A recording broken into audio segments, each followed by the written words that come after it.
अगर किसी महकमे में नियुक्ति खाली है तो उसको भरा जाए, यही आज सवाल है। और इस चर्चा के लिए खास मेहमान हमारे साथ हैं। कांग्रेस विधायक रमेश मीणा जी हमारे साथ हैं, महिला आयोग की पूर्व अध्यक्ष लाडकुमारी जैन जी हमारे साथ हैं, सामाजिक कार्यकर्ता कंवल टाक साहब और विश्लेषक मानचंद जी खंडेला बातचीत में हमारे साथ होंगे। चलिए अब आपको एक रिपोर्ट दिखाते हैं और समझने की कोशिश करते हैं। सवाल महकमों का है, सवाल यूआईटी का है और सवाल उन तमाम राजनीतिक नियुक्तियों का है जिनका इंतजार बीजेपी के कार्यकर्ता शिद्दत से करते हैं, लेकिन जनता को ज्यादा जरूरत है।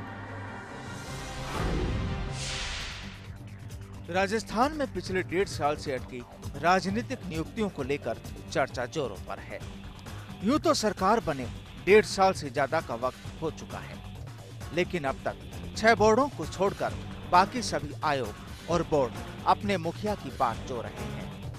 इन नियुक्तियों में देरी का एक खामियाजा जहां पार्टी को खुद के कार्यकर्ताओं की नाराजगी के तौर पर उठाना पड़ रहा है, तो दूसरी ओर सरकार के कामकाज को लेकर भी सवाल खड़े होने लगे हैं। बीते दिनों हाईकोर्ट में चीफ जस्टिस सुनील अम्बानी ने अपनी टिप्पणी में सरकार की मंशा पर सवाल खड़े किए थे। हाईकोर्ट ने माना था कि बोर्ड और आयोगों का गठन जनता को सुशासन मुहैया कराने के मकसद से किया जाता है, लेकिन इन बोर्ड और आयोगों में ही मुखिया के पदों को खाली छोड़ रखा है। ऐसे हालात में सरकार से सुशासन की उम्मीद कैसे की जा सकती है? ऐसे आयोग, निगम, कॉरपोरेशन, बोर्ड और अकादमियां बिना प्रमुख के कैसे काम करेगी? इसे लेकर ही सरकार पर सवाल खड़े किए जा रहे हैं।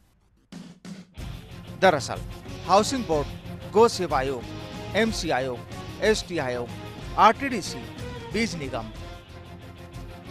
माटी कला बोर्ड, युवा बोर्ड, भूदान आयोग, जन अभाव अभियोग, योजना आयोग सदस्य, वक्फ बोर्ड, राजस्थान फाउंडेशन उपाध्यक्ष, राजस्थान और जिला उपभोक्ता मंच, अल्पसंख्यक आयोग, ब्रज भाषा अकादमी, हिंदी ग्रंथ अकादमी, ललित कला अकादमी, देवनारायण बोर्ड, समाज कल्याण बोर्ड, सैनिक कल्याण बोर्ड, साहित्य कला अकादमी, किसान आयोग, घुमंतु बोर्ड, निशक्त जन आयोग, बाल संरक्षण आयोग, क्रीड़ा परिषद और मेवात बोर्ड जैसे की जगहों को अब भी प्रमुखों का इंतजार है।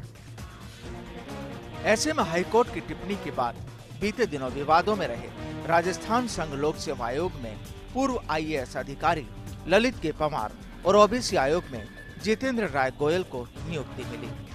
इससे पहले ओंकार सिंह लखावत को धरोहर विकास प्राधिकरण, तो ज्योति किरण को वित्त आयोग और दिगंबर सिंह को 20 सूत्रीय कार्यक्रम का जिम्मा मिला था। लेकिन सच ये भी है कि 5000 के करीब बीजेपी कार्यकर्ता आज भी इन नियुक्तियों को लेकर बाट जोड़ रहे हैं, तो 1 दर्जन से ज्यादा यूआईटी आज भी चेयरमैन का इंतजार कर रही है।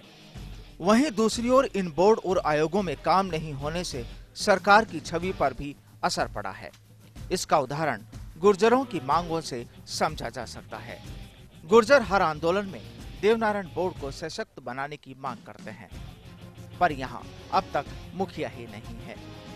हाउसिंग बोर्ड को लेकर जारी गड़बड़ियों पर आज ही विधानसभा की राजकीय उपक्रम समिति ने सख्त रुख अपनाया है। तो फिर कैसे सरकार से सुशासन और बेहतर काम की उम्मीद की जा सकती है? कैसे भरोसा किया जाए कि सरकार बिना किसी पक्ष के जनहित पर काम करना चाहती है? और कैसे समझा जाए कि सरकार की मंशा बेहतर है और रहेगी? राजनीतिक नियुक्तियां नहीं होने से उनका नुकसान हुआ है, लेकिन एक सवाल आपसे भी है, एक इंतजार आपको भी है। अल्पसंख्यक आयोग में किसी नियुक्ति का कब तक होगी और क्या ताजपोशी आपकी होगी?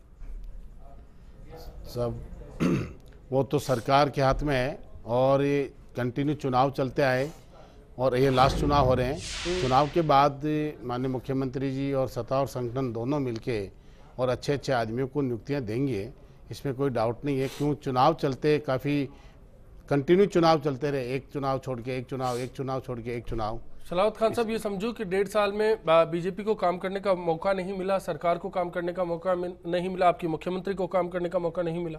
नहीं, काम का मौका मिला। माननीय मुख्यमंत्री जी ने काम भी खूब किए हैं नियुक्तियों में, क्योंकि कंटिन्यू चुनाव चलते रहे। चुनाव को देखते कि अभी देखेंगे, अभी उसमें थोड़ा सा टाइम भी लग जाता है।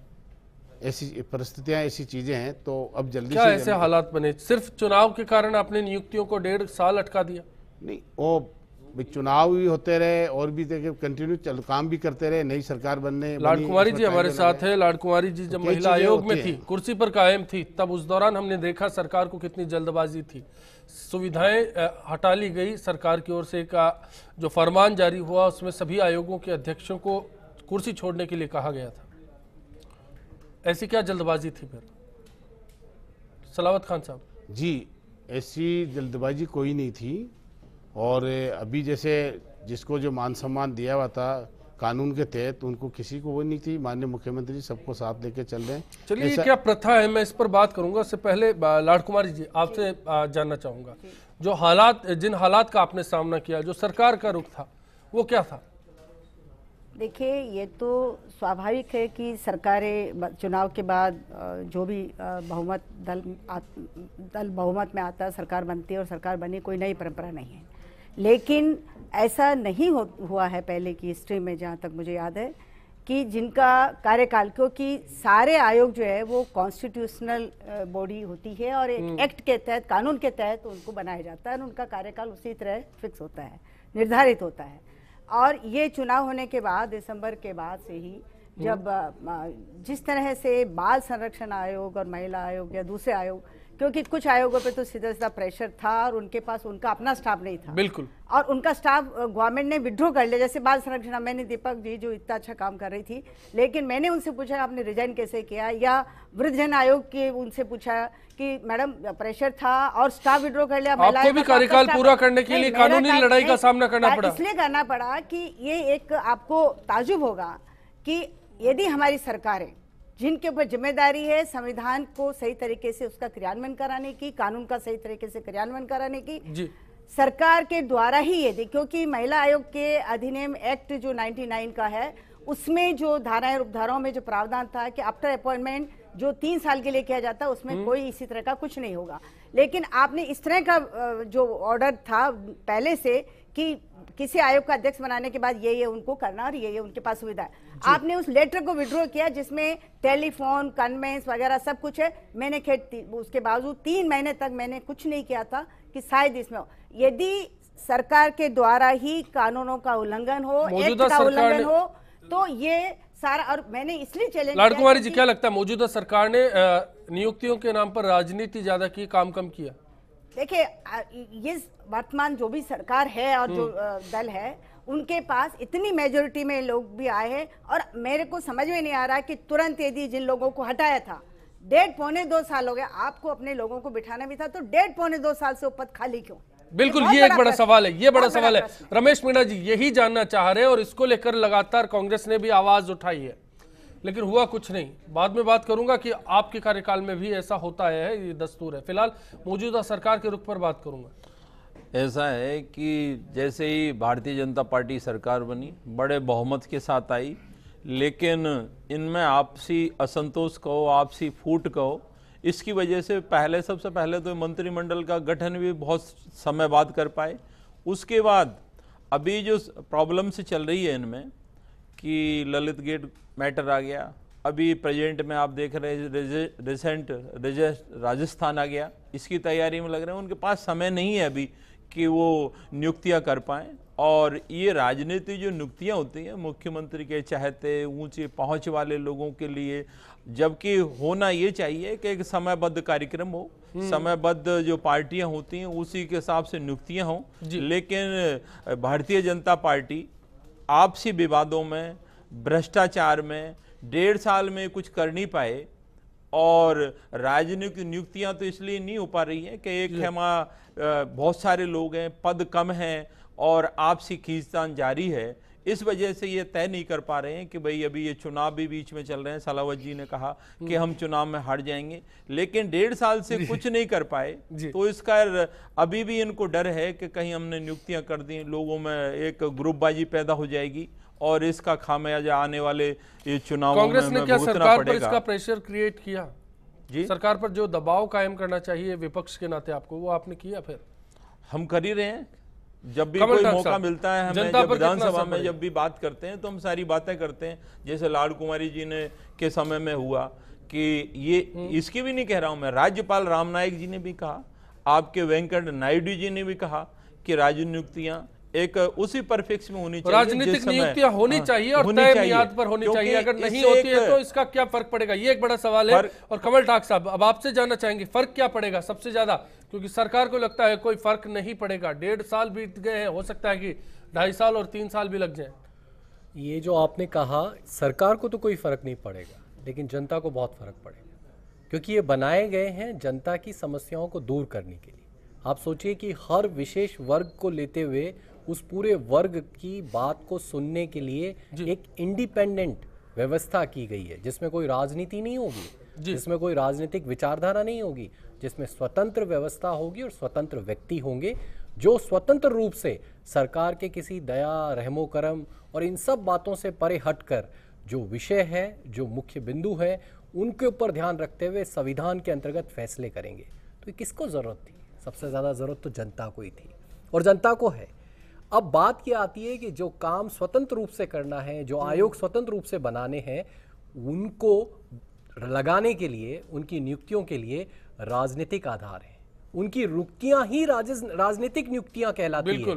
तो ये तो मतलब ये कह लो कि सिरे से ही गलत है। जो शुरुआत हुई है उसका मतलब पहला पायदान ही गलत है। जब आपने नियुक्तियां राजनीतिक आधार पर करी है तो कैसे संभावना है कि आप उसके अंदर एक तो अच्छे लोग ला सकें, और मान लो ले भी आए, नहीं हो पाई। जैसा कि रमेश मीणा जी ने जिक्र किया, चुनाव सामने है, अंतर्विरोध का डर है, कुछ को मिलेगा कुछ को नहीं मिलेगा, जिनको नहीं मिला वो बागी होंगे, नाराज होंगे। जो अपेक्षाएं टिकटों में थी, टिकट नहीं मिला तो इंतजार था नियुक्ति मिल जाएगी, लाल बत्ती मिल जाएगी।